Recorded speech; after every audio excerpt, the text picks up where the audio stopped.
everybody, it's Big Al with some more content from Lord of the Rings Rise to War. So today I'm going to do a season update video. I'm going to vent a little. I'm going to show some reports, the leaderboards, and talk about war between uneven factions, what allies are, etc. So I'm going to start with the allies part. To me, when you make an alliance with someone, if you see them struggling, you go to help them. Whether it's send just a couple people or if you're sending more. Because they're not always going to ask for help. Most people don't ask for help in the game.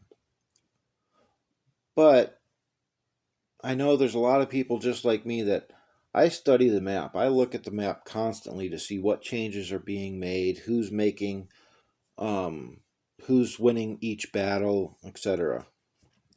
So let's go to the map and I'll show you a little bit what I'm talking about. So I'm not worried about the pins. As you can see, there is battle pins everywhere. And like we have down here, we have Arnor fighting Rohan. And Rohan is our ally. Well, Arnor is making some room over there. They're making good advance over there. So of course they're our ally. So we're going to go help them a little bit. You have Haha up here mostly. And there's a couple Dome players roaming around as well that are still fighting Lyndon. Ruin has been able to take this pass, which they just did not too long ago, into Arnor lands. Up here, LoTR was able to get back forward with Keep from Angmar, so they're doing well. And unfortunately, just where we're at in the server, it's pretty much obvious what the outcome is. No, it's just a time waiting game. You do have Erebor over here fighting LoTR as well. So to start the season, we had Lyndon, Angmar, and Arnor come in, and they were in alliance. And then we and Gundor made an alliance with Rohan, Ruin, and LoTR.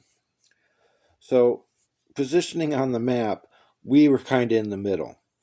So we had to make our ways to be able to get into the fight and to help our allies, which took us a little bit longer. Lyndon has done the most fighting in the server because they've fought Rohan, they've fought us, they've fought Ruin, they fought LoTR. So they did good. They did a lot more fighting than anyone else. The problem is they just opened too many fronts. Like I had touched on before in a video, one of the key turning points for this season was over here at this pass. And we had gotten into the center, and we were the only one really roaming into the center because Lyndon was fighting on 3 other battlefronts. Well, we needed to get their attention down here because they were on the other battlefronts. We needed to give our allies some room. So when Lyndon came down, they fought us, they pushed us back, and then they kind of left. It became our active time, so we pushed them back to the pass.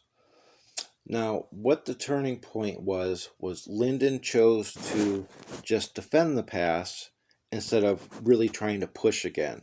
And they only had, I want to say, a quarter, maybe a third of their faction in here to protect this pass because they were worried about the other battlefronts. And it happens a lot with teams. They get spread out too much. And that's one of the tactics that a lot of teams use. Try to spread out your enemy. So the turning point was that they decided just to defend this pass. If they would have pushed, say they did, put 75% of their armies here, and then only had the rest just defending up here against LoTR and Ruin, it would have been a different outcome for the season. Well, I wouldn't say a different outcome, but it would have definitely changed things drastically. because at that time we weren't completely set up. They would have been able to push, and they might have been able to take Southern Andoon Vale keep, and if they would have pushed and did a strategic thing. And I think that was the crucial part in the season where things could have been a lot different. So we have the center locked up with all the passes now. And like I said, over here, Arnor is pushing Rohan, so obviously we're going to go help them.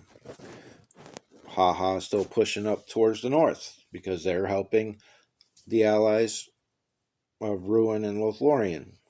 So we kind of switched positions when Haha was over here and we were over here trying to give relief. We've switched positions. So one of the things I want to talk about is when you're in a smaller faction, okay? We have Mordor down here. And this is not disrespectful to Mordor at all. But I want to say there's only 30, 40 active players in Mordor that I've seen. I could be wrong, but that's all that I have personally seen. So nobody has the right to take fun away from anyone in this game. This game is meant for fun. It's meant for community. So they are obviously outnumbered. So if we would have went down there and full on fight Mordor, we would run over them. We're 300 people against their 30 or 40. Doesn't matter how big you are, nobody can win on those numbers. So to try to make it a little bit more fun, we had talked to them and we had told them, let's set up some PvP area. You guys, you can take the bottom corner of the map on those keeps and everything. Gives you something to do. You know, things like that. And we wanted to set up the PvP area, but it didn't last long, unfortunately, because we got pushed by Lyndon and then Arnor as well. So that's where our main fight was. But my point is, there are ways to have fun in the game, even when you are a small faction. Talk to the people around you. See if you can get some PvP going. See if there's some keeps. I don't know, maybe Mordor has a task, not to where they're attacking us and making us an enemy, but I don't know, Mordor, why don't you try to see if you can take this pass and then make it over to this pass? And I'm not saying this to start war with us, but I'm saying as a task for your team to do and for your faction to build. Learn how to work together, okay? And it sucks just being in a small faction. You know, we have Erebor over here. I'm not sure on the diplomacy of it, but I'm pretty sure that they are friendly with Lyndon Angmar. So they've been fighting Lothlorien. But either way, that's another thing. They got in a bad position where they were stuck between two allies. But they're fighting. They're trying to make the most of it, which is good, you know. But again, this game is meant to be fun. World chat can be a very toxic place, and it doesn't need to be. Friendly crap talking, sure, but when you start insulting people and calling them crybabies, that's just not right. Don't take the fun away from somebody. Plus, you don't know the whole story. And there was multiple fellowships talking about Rohan crying for our help. They didn't ask for it. We started moving that way because we saw Rohan was getting pushed. So it's those kind of things. Find ways to make the game fun for yourself and for others. Because if we start making everyone feel bad about themselves or getting upset or angry in this game, guess what? People quit. Eventually, enough people quit, the game dies. Most of us love this game. Let's make sure the game survives. So, with that being said, now let's go to the leaderboards. Okay, personal affluence. We got Daruk Killer, the ultimate farmer. But he does do quite a bit of fighting too, guys. And then you got somebody from Mordor, Keeling the Sands Corsair, which he has actually some really good commanders. You got Pain and Haha, Yoda, Harbinger, Gathanis, Cap Chaz, Kane. So you got to mix in there. You know, unfortunately, like Lyndon, they were higher on the affluence list, but they've lost a lot of land, so it's Arnor. Okay, let's go to the merit. As you can see, Twister, Aaron Khan are in Lyndon, and so is Butcher. Top three. Ring, Wing, and Telp are all Lyndon and Arnor. So you got an Angmar guy in ninth. See, so like I said, they've done the most fighting, and they were worn thin. So eventually, something's got to give. And they definitely had the more whales in the server than us, but we had the numbers and the activity. And that's ultimately what won, the numbers. So let's go to fellowships. As you can see, Gundor is 1, 2, and 3, and we have the most land, the most areas. You know, Telp is hanging in there in fourth with Wing in eighth. I'm really amazed that Rohan has been able to keep up some of their farmlands because they have been pushed a lot throughout the season. You got Lothlorien, Ruin, and then you got Arnor. So it's not bad. There is quite a bit of activity. It's just one way or the other, whether you're have the more whales or you have the numbers. It came out that we had the numbers. Let's go to faction points. So faction points are a bunch of different things. They are sieging and killing armies on a keep. They are PvP. They are flipping tiles from enemies. Development points for the keep since we are rebuilding glory. So, and again, this is just a faction. So, as you see, it's a good mix. There's all three teams in here. Haha has a little bit more advantage. They've gotten a few more keeps in their name, so that helped their contribution rank. They have been able to get a lot more fighting recently than they did earlier on in the season. So, and that's where I was talking about Haha was more south and we were drawing Lyndon in. And then when they moved up, Lyndon had to go take care of them, and then we had to move around, so we had less fighting then. So it was a juggling act. Commanders, people are at 50s. I'm at 45, as you guys know. I don't do a lot of PvP. I do a lot of other things, which is one of the other topics I'm going to talk about on this video. So, one of the topics is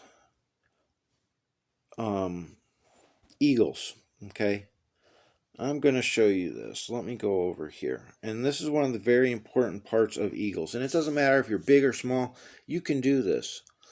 So Arnor has to come through this path to get down to Rohan. Okay? Some of the armies take the road, some of them cut straight through down here. So what I did was I set up my eagles here. And this is one way to help out your team, your allies a lot. And it is right here. See, I was able to land my eagles there, and I took out a couple regular armies, but I'm killing all these reinforcements. And here's the second part, okay? This is a very important strategical move. People get mad when this happens, but if they are in a position to do so, they will as well. So you take the eagles and you fly into the path of the reinforcement line, plain and simple. If you're killing off reinforcements, you're not going to get much merit. Here, let me go back into this and show you. You're not going to get much merit, okay? But it's not about merit. It's about winning. It's about helping your team. And in this case, it was helping Rohan because these reinforcements weren't getting down to the Arnor troops that were pushing them. So I got a couple more reports to show you as well. Western, he wasn't full, but I did pretty well. He is all gold gear, so I am quite happy with the results of this. His respect levels are decent. You know, he might be small whale slash big dolphin. He's not huge, but he's definitely not small. So there's one. Wasn't bad. This one I want to pay a little bit more attention to. Okay. So you all know my gear. You know, it's pretty simple. It's purple and gold mixed together. Okay. So now we're going to go to his. And he's the same thing. He's got purple, he's got gold. But one of the things I want to show directly. So you see his Gandalf, and this is one thing that I wish a lot more people knew. With Gandalf the Grey, he's completely different than Gandalf the White. And the reason for that is Gandalf the Grey, this is his damage skill. With this damage skill in Gandalf the Grey, he will never amount to doing a lot of damage. Gandalf the White can because he's got the 2 damage skills. So, with that being said, people like to put damage, commander damage weapons and accessories on Gandalf the Grey. And this doesn't help him at all. Okay? And the reason for that is, again, his damage skills. So it did give him a lot extra focus. So it helped his White Council. Okay? But now I want to go to mine. So I build Gandalf the Grey, and I think all Gandalf the Grey should build with command instead of commander damage. Okay? I do lose out on just a little bit of focus in comparison.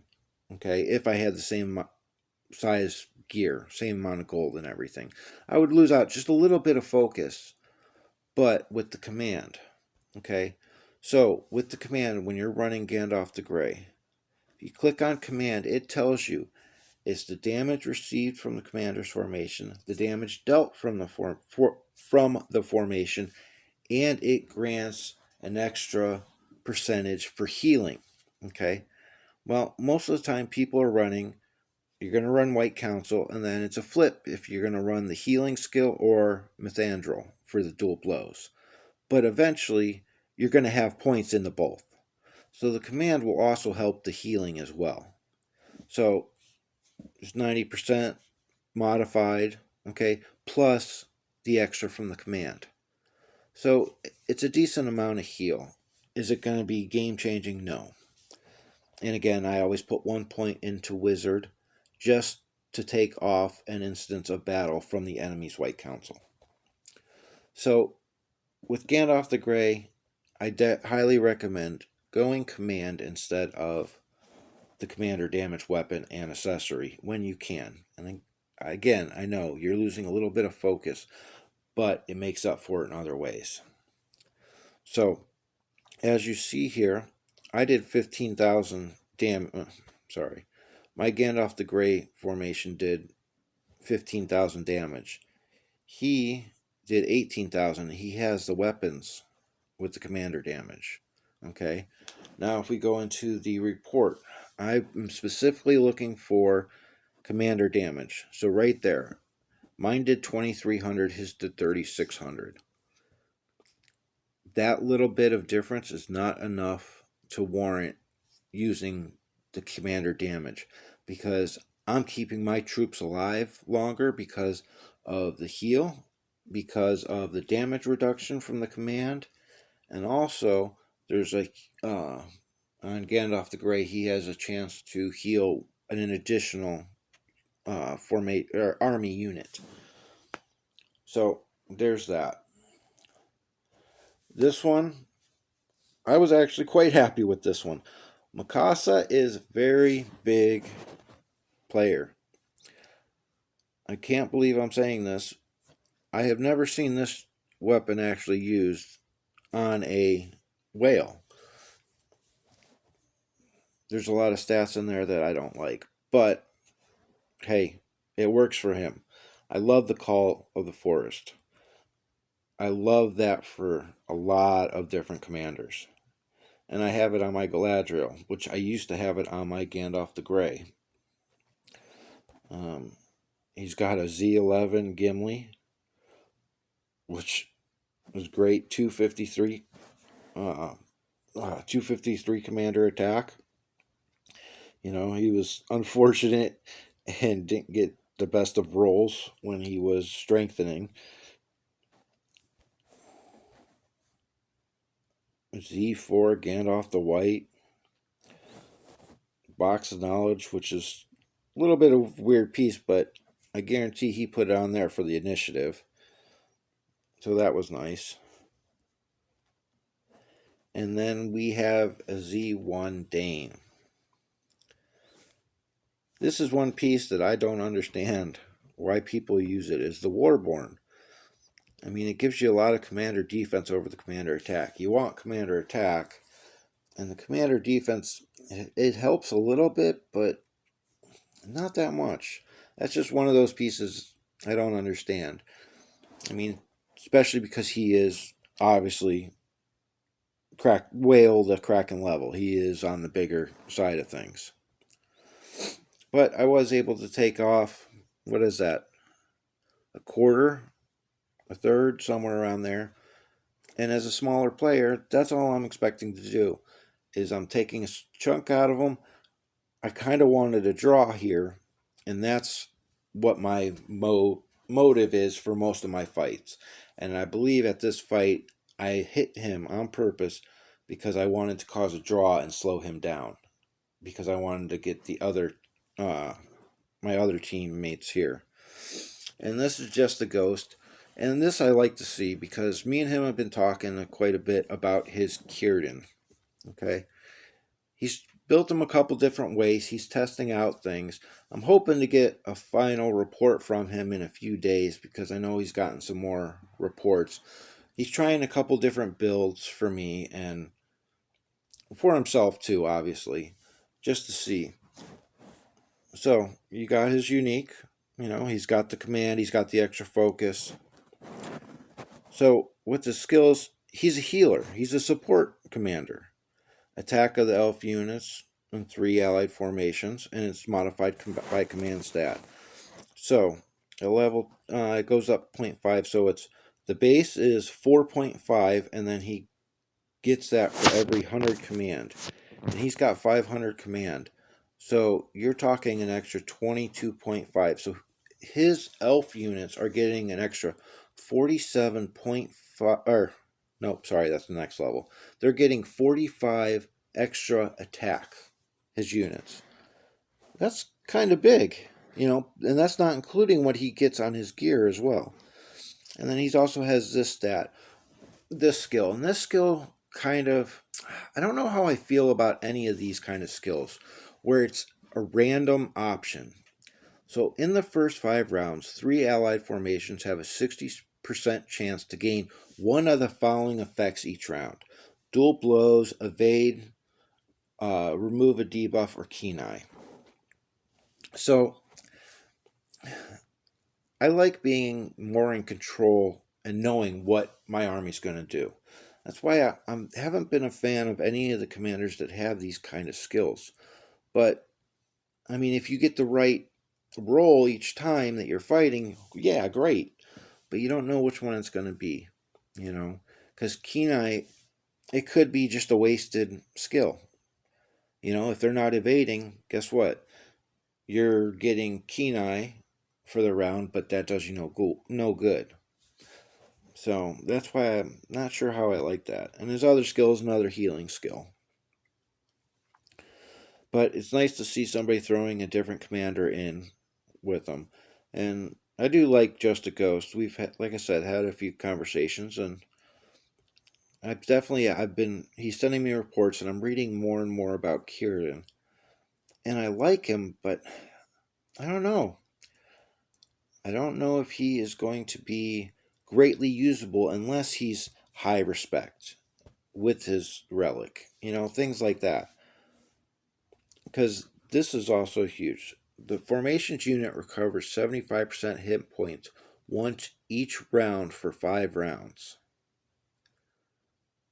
So, and then if you're on crossings, it lasts the entire battle. But those kind of abilities on the relics, same thing with Galadriel, those end up becoming huge. So, I don't know. I'm a lot of curiosity. Let's check. So, this battle, Kieran only did, I'm going to round 16,000 hit points, healing for the hit points. So it's not that good. But I have some other reports where he's doing 32,000 heal. Now that's a good chunk of healing. So yeah, there's those kind of things to look at. So I'm hoping we can figure out a way that we can have it fun. You know, like down here, again, we're going to come help our ally. But who knows? Maybe if they can come up with a way to make it a little bit closer of a battle where they both start on one side of the crossing and then they just fight. We could leave them alone or something like that, you know, because obviously our allies, we want our allies to have a capital, plain and simple. And with the way the rules are of getting things, the different titles, they devs have made it more to where you have to be more cutthroat, and I don't like that personally. So we're going to see how that goes. We're going to see what Lyndon wants to do in Angmar. You know, it kind of seems like Angmar. Again, I'm not up there watching, and I haven't talked to many people about this, but it kind of looks like Angmar, Lothlorien, and Erebor. That would be somewhat of an even fight if Lothlorien against both of those to kind of have fun, you know? And then, I don't know, maybe switch it up to where Ruhan versus Lyndon at a certain spot, or us versus Lyndon at a certain spot. I don't know. I've been trying to think of a good way to make the rest of the season be okay. And speaking of, let's look what day it is. We are on day 25. So we are not even halfway through the season, unfortunately. So while I'm here, I also want to mention the store, the season store, okay? One thing that I always recommend you buy are hammers, the elven hammers. When you buy them from the store, they are permanent. They stay in your inventory, okay? So with that being said, they also have seasonal hammers that you get from the Merit store. You can get one every week. So one of my keys of advice for people is buy them when you can in the Merit store. Use those items first. Use those hammers first, like during the season if you want to change out a couple things. Or save them up, and at the end of the season, before you go to bag end, you have to use those hammers. So save them up, and the last day before, break down a bunch of your gear that you know you want to get things out, things like that. Because that's what I do. I am going to get the hammers, and at the end of the season, I am going to break down all my gold gear. I did it last season, I did it the season before, and I'm going to continue doing that because I can make slight modifications. So, let me go back to the map. Like I said, the season potentially is over. Now it's kind of just mopping up certain areas, taking keeps. And I don't mean this in a disrespectful way at all. It's just that's how the map has played out, and that's how this has played out. A couple different choices from anybody on the server, and it could have been possibly a lot different view than we have now. But I did have fun fighting, a lot of the different teams. I had fun with Lyndon while I was up there. I had a little bit of fun with Arnor earlier in the season, and now I'm trying to get back into it. You know, I hope that everybody can find a way to have some fun for the rest of the season. If you want to do team building, work on team building. That's one of the things that we're trying to do as well, because we are a newer team. So, and that's all I got for you today. I know it was long, a little bit winded.